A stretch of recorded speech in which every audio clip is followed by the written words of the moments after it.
नमस्कार, स्वागत है आप सभी का डीडी न्यूज के इस खास बुलेटिन एक्सप्रेस 100 में, जहां हम लेकर आते हैं राजनीति, मनोरंजन, देश, दुनिया, खेल और व्यापार जगत की सभी खबरों को एक्सप्रेस अंदाज में। मैं हूं अश्विनी मिश्र। देखिए खबरें तेज रफ्तार से। अति प्रचंड चक्रवाती तूफान बिपरजॉय का गुजरात के जखाऊ तट के पास शुरू हुआ लैंडफॉल। देर रात तक जारी रहेगी लैंडफॉल की प्रक्रिया। 115 से 125 किलोमीटर प्रति घंटे की रफ्तार से चल सकती है हवाएं। तटीय इलाकों में तेज हवा के साथ हो रही है बारिश। उठ रही है 2 से 3 मीटर की समुद्र में लहरें। बिपरजॉय से निपटने के लिए एनडीआरएफ और सेना समेत तमाम एजेंसियां पूरी तरह तत्पर। गुजरात के विभिन्न जिलों में अब तक 1 लाख से अधिक लोगों को सुरक्षित स्थानों पर पहुंचाया गया। राहत एवं बचाव कार्य को लेकर मुख्यमंत्री भूपेंद्र पटेल लगातार कर रहे हैं निगरानी। सूचना प्रसारण मंत्रालय ने तूफान की मीडिया कवरेज के लिए जारी की एडवाइजरी। लैंडफॉल के बाद सौराष्ट्र कच्छ में भारी बारिश हो रही है। आगे और तेज बारिश होने की आशंका। अभी तूफान की रफ्तार कम है, फिलहाल धीरे धीरे इसकी रफ्तार और तेज होगी। बाद में इसकी रफ्तार 125 से 140 किलोमीटर तक जा सकती है। 115 से 125 किलोमीटर जा सकती है और ये हवा के झोंके 140 किलोमीटर प्रति घंटा तक जा सकते हैं। हवाओं के चलते कुछ जगहों पर पेड़ गिर गए हैं। तमाम इलाकों में काले बादल छाए हैं। तेज बारिश हो रही है। गुजरात और केंद्र सरकार ने तमाम एजेंसियों के साथ मिलकर कई दिन से राहत एवं बचाव कार्य शुरू कर दिया था। वहीं सेना भी पूरी तरह मुस्तैद है। रक्षा मंत्रालय के जनसंपर्क अधिकारी विंग कमांडर एन मनीष ने कहा कि सेना ने 27 से अधिक कॉलम गुजरात के अग्रिम इलाकों में तैनात किए हैं। Coast guard regional north west commander inspector general A K. Harbola ने बताया कि गुजरात में कोस्ट गार्ड ने 15 जहाज तैयार रखे हैं। 7 एयरक्राफ्ट भी तैयार है। गुजरात के मुख्यमंत्री भूपेंद्र पटेल ने चक्रवात बिपरजॉय को लेकर गांधीनगर स्थित राज्य आपातकालीन संचालन केंद्र में अधिकारियों के साथ बैठक की समीक्षा की। मुख्यमंत्री ने बिपरजॉय चक्रवात से लोगों के संबंध में लोगों से अपील की कि सरकार और प्रशासन द्वारा जारी दिशा निर्देशों का अनुपालन करें। मुंबई में भी चक्रवात बिपरजॉय का प्रभाव देखने को मिल रहा है। समुद्र में ऊंची लहरें उठ रही हैं। चक्रवात बिपरजॉय के कारण मुंबई के जुहू समुद्र तट पर लाइफ गार्ड तैनात किए गए हैं। समुद्र तट पर लोगों के प्रवेश पर प्रतिबंध लगा दिया गया है। बिपरजॉय का असर राजस्थान में भी दिख रहा है। बाड़मेर, जैसलमेर और जालौर में गुरुवार को मौसम में बदलाव आया। आंधी के साथ बारिश का दौर जारी है। मौसम विभाग ने 16 और 17 जून को भारी से अति भारी बारिश का अलर्ट जारी किया है। केंद्र में मोदी सरकार के 9 साल पूरा होने के मौके पर हर मंत्रालय अपनी उपलब्धियों को जनता के सामने रख रही है। इसी कड़ी में केंद्रीय कार्मिक, लोक शिकायत एवं पेंशन राज्य मंत्री डॉक्टर जितेंद्र सिंह ने पेंशन विभाग के 9 साल के सेवा और सुशासन विषय पर ई पुस्तिका का लोकार्पण किया।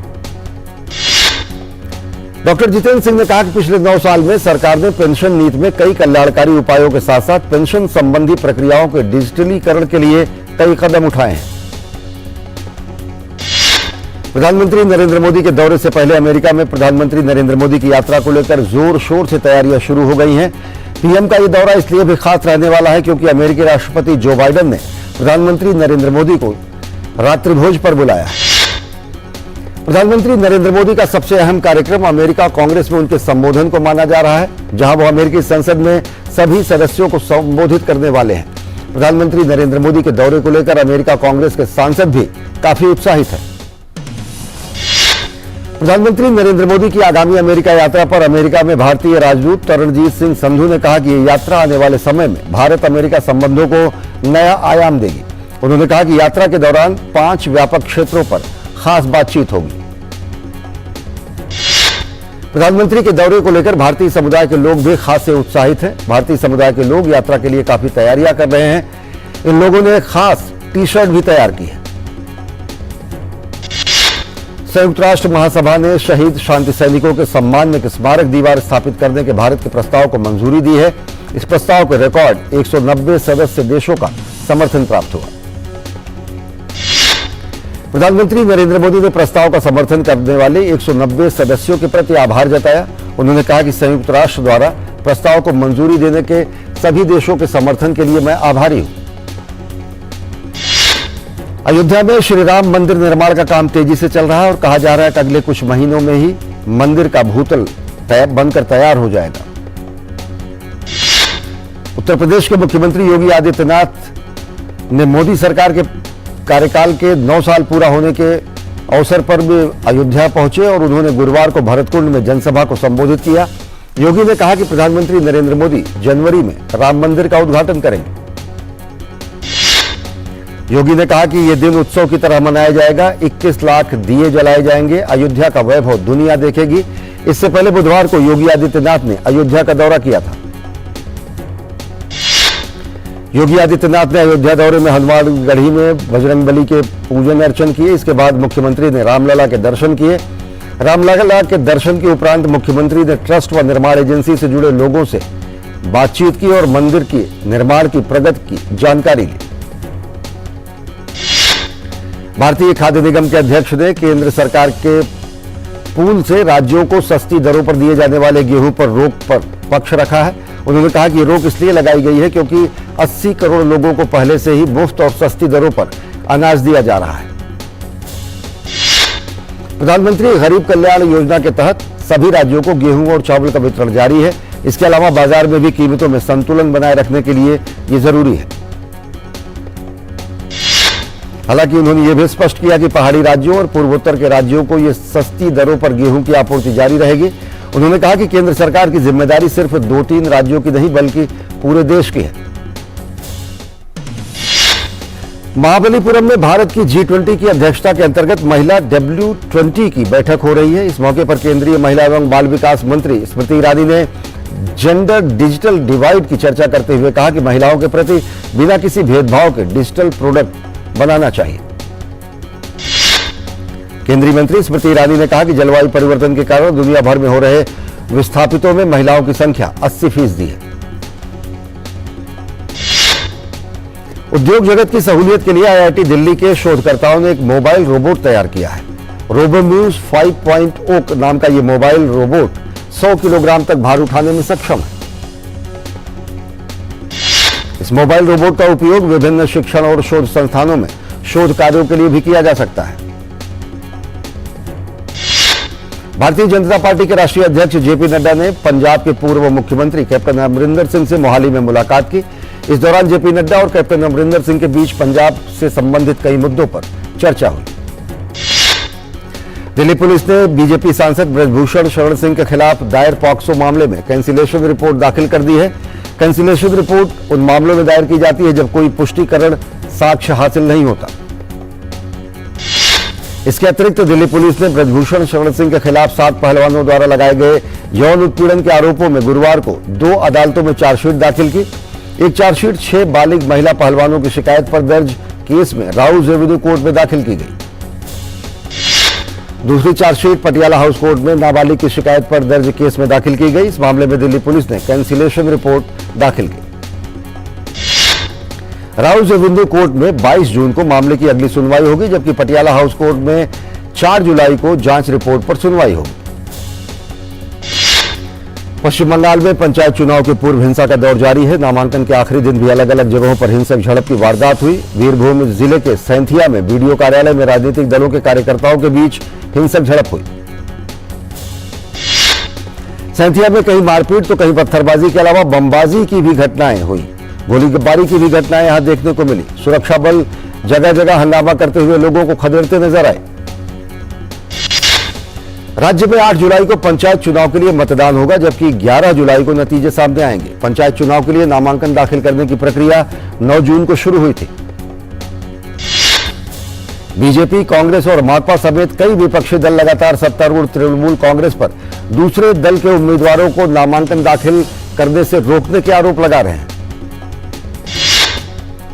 पंचायत चुनाव में हिंसा के खिलाफ हाईकोर्ट में दाखिल जनहित याचिका पर कोलकाता हाईकोर्ट ने अपना फैसला सुरक्षित रखा है। पश्चिम बंगाल में भाजपा नेता शुभेंदु अधिकारी ने राज्य सरकार पर सुरक्षा बलों की तैनाती के अदालत के आदेश की अवमानना का आरोप लगाते हुए याचिका दाखिल की थी। कलकत्ता हाईकोर्ट ने अपने पहले आदेश में राज्य सरकार को पंचायत चुनाव में केंद्रीय बलों की तैनाती के निर्देश दिए थे। खासकर 7 जिलों में केंद्रीय बलों की मौजूदगी में पंचायत चुनाव कराने के निर्देश दिए गए थे। तमिलनाडु में प्रधान सत्र न्यायालय ने ऊर्जा मंत्री सेंथिल बालाजी की उस याचिका को खारिज कर दिया है जिसमें उनकी 15 दिन के रिमांड को खारिज करने की मांग की गई थी। पुलिस हिरासत के लिए प्रवर्तन निदेशालय की याचिका पर न्यायाधीश ने अभी दलीलें नहीं सुनी। सेंथिल बालाजी को मनी लॉन्ड्रिंग के एक मामले में सत्र न्यायालय ने 28 जून तक न्यायिक हिरासत में भेजा है। दिल्ली के मुखर्जी नगर इलाके में कोचिंग सेंटर में आग लगने की घटना के बाद अफरा तफरी मच गई। हालांकि मौके पर दमकल की 11 गाड़ियां पहुंची, उन्होंने आग पर काबू पाया। एक के बाद एक छात्र रस्सी के सहारे नीचे उतरकर अपनी जान बचाने में कामयाब रहे। आग लगने की घटना में 2 दर्जन से अधिक छात्रों को मामूली चोटें आई हैं। दिल्ली फायर सर्विस के चीफ अतुल गर्ग ने बताया कि आग पर काबू पा लिया गया। हादसे में उनके पास किसी के गंभीर रूप से घायल होने की कोई खबर नहीं। नॉर्थ वेस्ट डीसीपी के मुताबिक 25 से 30 बच्चे घायल हुए हैं, जिन्हें अस्पताल में भर्ती कराया गया है। पुलिस अधिकारियों का कहना है कि आग लगने की घटना बिजली के शॉर्ट सर्किट की वजह से हुई। मुखर्जी नगर के कोचिंग सेंटर में लगी आग के बाद स्थानीय लोगों के साथ साथ कोचिंग ले रहे छात्रों ने प्रशासन के ढुलमुल रवैये पर नाराजगी जताई। लोगों ने कहा कि स्थानीय प्रशासन काफी देर बाद मौके पर पहुंचा। उत्तर प्रदेश को फार्मा के क्षेत्र में हब बनाने के प्रयास में जुटी योगी सरकार जल्द ही नई फार्मास्यूटिकल इंडस्ट्री पॉलिसी 2023 ला सकती है। और बुलेटिन में वक्त हो चला एक छोटे से ब्रेक का। देखते रहिए DD news. I practice yoga every day. It has nurtured and enriched my life. संग संग चलो बढ़ते रहो, योग सभी करते रहो। संग संग चलो बढ़ते रहो, योग सभी करते रहो। योग करने से स्मरण शक्ति बढ़ती है, सब आसानी से याद हो जाता है। योगा ही जीवन का एक आधार है। योग से बॉडी बहुत फ्लेक्सिबल होती है। बढ़ते रहो, योग सभी करते रहो। मैं प्रतिदिन योग करता हूँ, इसने मेरा सामर्थ्य और आत्मविश्वास बढ़ाया है। आप भी योग अपनाएं, स्वस्थ, सनन और ऊर्जावान रहें। आयुष मंत्रालय भारत सरकार द्वारा जनहित में जारी। वसुधैव कुटुम्बकम्।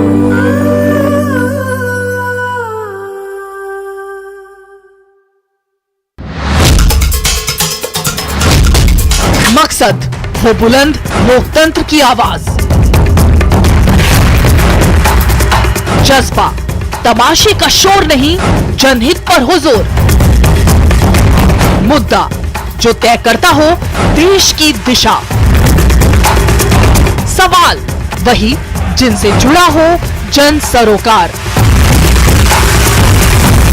देखिए 5 की पंचायत मेरे साथ सोमवार से शुक्रवार शाम 5 बजे सिर्फ डीडी न्यूज पर।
आयुष मंत्रालय भारत सरकार द्वारा जनहित में जारी। वसुधैव कुटुम्बकम्।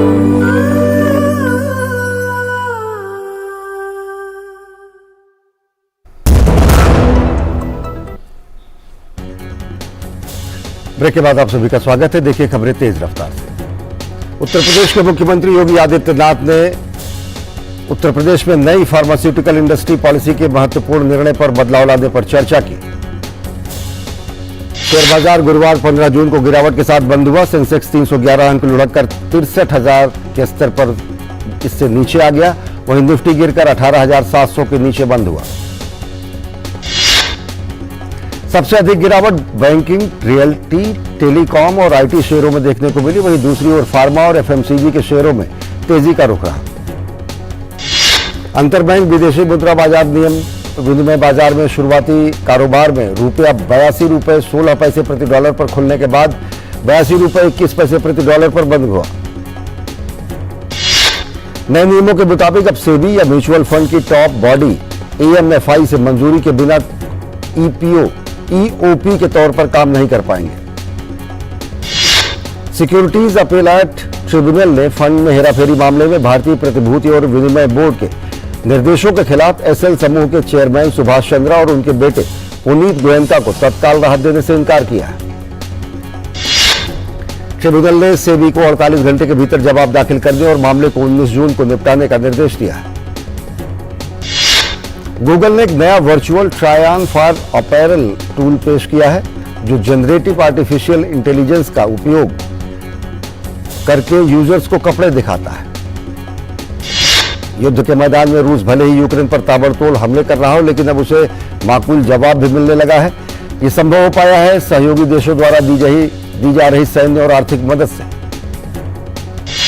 युद्ध का नतीजा बदलने के लिए सैन्य सहायता में और तेजी लाने के मकसद से ब्रसेल्स में नाटो के रक्षा मंत्रियों की बैठक हुई, जिसकी अध्यक्षता अमेरिका के रक्षा मंत्री लॉयड ऑस्टिन ने की।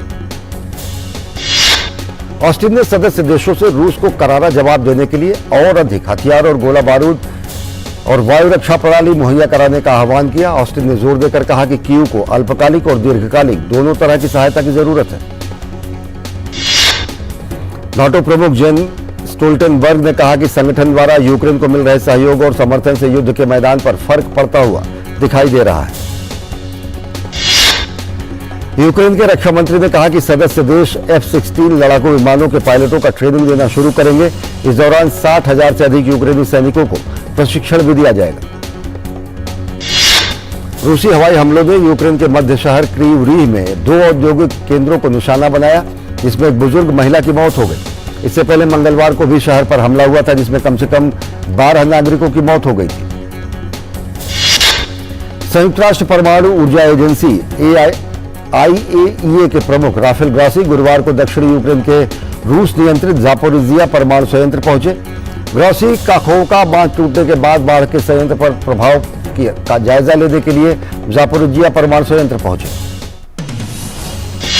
ऑस्ट्रेलियाई महिला सांसद लिडिया थॉर्प ने अपने साथी सीनेटर पर सनसनीखेज आरोप लगाए हैं। भीगी आंखों से सीनेट को संबोधित करते हुए निर्दलीय सांसद ने कहा कि उन पर यौन संबंधी टिप्पणियां की गई, सीढ़ियों में घेर लिया गया, अनुचित तरीके से छुआ गया। इससे पहले बुधवार को उन्होंने साथी सेनेटर पर यौन उत्पीड़न का आरोप लगाया था, लेकिन संसदीय प्रतिबंधों की धमकी के तहत उन्हें अपना बयान वापस लेने के लिए मजबूर होना पड़ा था।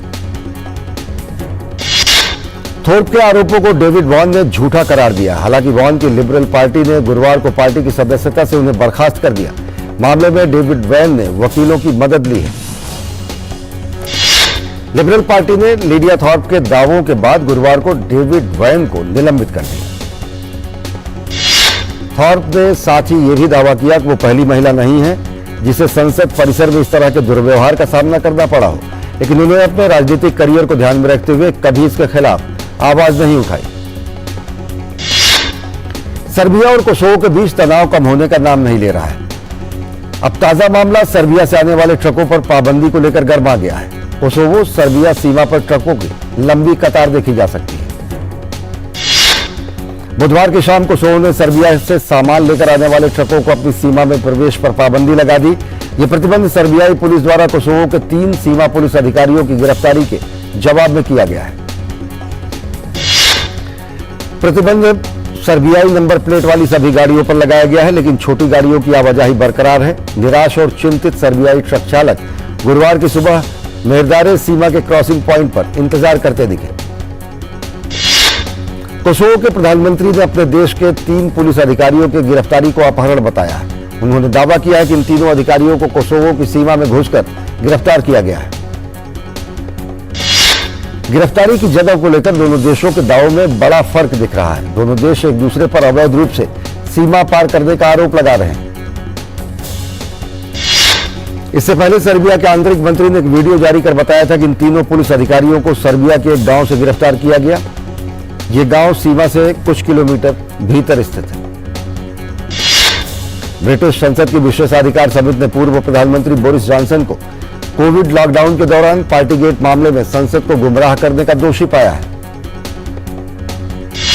समिति ने कहा कि बोरिस जॉनसन अगर सदन की सदस्यता से इस्तीफा नहीं देते तो उन्हें सदन से 90 दिन के लिए निलंबित करने की सिफारिश की जाती।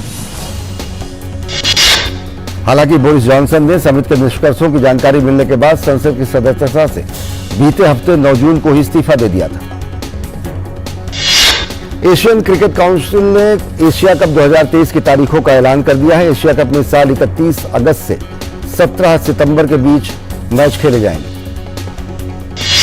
एशिया कप में 4 मैच पाकिस्तान में खेले जाएंगे, जो कि हाइब्रिड मॉडल के अंतर्गत आयोजित होंगे। अगले 9 मुकाबले श्रीलंका में आयोजित किए जाएंगे। एशिया कप वनडे फॉर्मेट में आयोजित होगा। एशिया कप में भारत, पाकिस्तान, श्रीलंका, बांग्लादेश, अफगानिस्तान और नेपाल की टीमें हिस्सा लेंगी। किदाम्बी श्रीकांत ने इंडोनेशिया ओपन बैडमिंटन प्रतियोगिता के क्वार्टर फाइनल में जगह बना लिया है। आज खेले गए प्री क्वार्टर फाइनल मुकाबले में किदाम्बी ने भारत के ही लक्ष्य सेन को 21-17, 21-20 के अंतर से हराकर क्वार्टर फाइनल में प्रवेश किया। इंडोनेशिया ओपन में महिला एकल वर्ग में पीवी सिंधु को हार का सामना करना पड़ा। उन्हें ताइवान की ताई जू यिंग ने 21-18, 21-16 से शिकस्त दी। 62वीं राष्ट्रीय अंतर्राज्यीय सीनियर एथलेटिक्स चैंपियनशिप की शुरुआत हो चुकी है। प्रतियोगिता के पहले दिन हिमाचल प्रदेश की सीमा ने प्रतियोगिता का पहला स्वर्ण पदक अपने नाम किया। पुरुषों के 10,000 मीटर दौड़ का स्वर्ण पदक उत्तर प्रदेश के कार्तिक कुमार के नाम रहा। पहले स्थान के लिए कार्तिक ने 29 मिनट 1 सेकंड का समय निकाला। चेन्नई में चल रहे स्क्वैश विश्व कप में भारत ने अपनी जीत के सिलसिले को जारी रखते हुए दूसरे मुकाबले में दक्षिण अफ्रीका को 4-0 से हरा दिया। एशेज सीरीज 2023 की शुरुआत कल से इंग्लैंड में होने जा रही है। ऑस्ट्रेलिया और इंग्लैंड के बीच सीरीज का पहला मुकाबला बर्मिंघम में खेला जाएगा। विश्व टेस्ट चैंपियनशिप के तीसरे संस्करण के शेड्यूल का आधिकारिक ऐलान हो गया है। आईसीसी ने बुधवार को कार्यक्रम की घोषणा की है। विश्व टेस्ट चैंपियनशिप के तीसरे संस्करण की शुरुआत ऑस्ट्रेलिया और इंग्लैंड के बीच 5 टेस्ट मैचों की एशेज सीरीज से होगी। क्रोएशिया ने यूएफा नेशंस लीग के फाइनल में जगह बना ली है। रोमांचक सेमीफाइनल में क्रोएशिया ने नीदरलैंड्स को 4-2 के अंतर से हराकर फाइनल का टिकट पक्का किया। यूएफा नेशंस लीग में देर रात स्पेन और इटली की टीमें एक दूसरे से भिड़ेंगी। इस साल होने वाले विंबलडन प्रतियोगिता के लिए इनामी राशि में कुल 11% की वृद्धि की गई है। विंबलडन की कुल इनामी राशि 4 करोड़ 47 लाख पाउंड यानी करीब 5 करोड़ 65 लाख डॉलर होगी। नवाजुद्दीन सिद्दीकी और अवनीत कौर पहली बार पर्दे पर इश्क फरमाते नजर आएंगे। दोनों की आगामी फिल्म टीकू वेड्स शेरू का ट्रेलर रिलीज हो गया है। इसमें भरपूर ड्रामा दिखता है। अक्षय कुमार और परिणीति चोपड़ा अभिनीत द ग्रेट इंडियन रेस्क्यू के निर्माताओं ने रिलीज की डेट घोषित कर दी है। यह फिल्म 5 अक्टूबर 2023 को रिलीज होगी। बॉलीवुड अभिनेत्री दिया मिर्जा की सीरीज काफिर को प्रदर्शित हुए 4 साल हो गए हैं। विवेक अग्निहोत्री की फिल्म द वैक्सीन वॉर की स्टार कास्ट में एक और नया नाम जुड़ गया है। एक्ट्रेस मृणाल ठाकुर जल्द ही आगामी streaming anthology the last stories 2 में दिखाई देंगी। बॉलीवुड एक्टर आदित्य रॉय कपूर ने मुंबई के गोरेगांव इलाके में फिल्म सिटी में अपनी अगली फिल्म मेट्रो इन दिनों की शूटिंग शुरू की है। एक्सप्रेस न्यूज में फिलहाल इतना ही। देश और दुनिया की ताजा तरीन खबरों के लिए देखते रहिए डीडी न्यूज। नमस्कार।